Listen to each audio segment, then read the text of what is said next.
Blood of Zeus Season 4: What Happened to Heron and Seraphim. I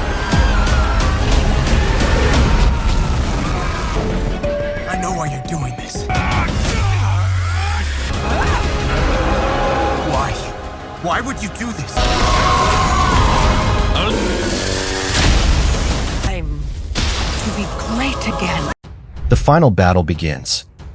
Season 3 wastes little time raising the stakes. After the events of Season 2, Typhon has become one of the greatest threats the world has ever faced. The monstrous creature represents destruction on a scale that even the gods cannot easily control. But Typhon isn't the only danger. The Titans are also back, and this time, they aren't simply interested in defeating the gods. They want revenge. For centuries, Olympus has abused its power, manipulated mortals, and treated the world as though the gods were above every consequence. Now, the Titans have returned to make them pay. And suddenly, Heron and Seraphim find themselves caught in a conflict that is much larger than their personal rivalry. But their biggest battle isn't against Typhon or the Titans, it's against their own past.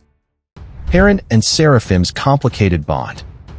One of the strongest parts of Season 3 is the relationship between Heron and Seraphim. They are half-brothers, but their lives could not have been more different. Heron represents the possibility of redemption. Seraphim represents what happens when someone allows pain, anger, and betrayal to consume them. Yet Season 3 refuses to make their relationship completely black and white. Instead, the story continues to show that both brothers have been victims of circumstances created by the gods and the world around them. That makes their eventual journey together much more emotional. Because for once, they aren't simply enemies. They are two brothers trying to survive the same nightmare. But the closer they get to redemption, the more devastating their final fate becomes.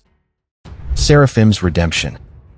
Seraphim's character arc has always been one of the darkest in the series. He begins as someone consumed by anger and revenge. But as the story progresses, viewers begin to understand where that anger comes from. He has been manipulated, he has been betrayed, and he has spent much of his life believing that violence is the only way to take control of his destiny. Season 3 finally pushes him towards something different. Redemption. And that's what makes the ending so emotional. Seraphim doesn't simply become a different person overnight. Instead, his relationship with Heron gives him a chance to finally step away from the cycle of hatred. For a character who has spent so much of his life fighting everyone around him, that change matters. But then the finale delivers a twist that leaves his entire ending shrouded in mystery. Heron and Seraphim's final fate.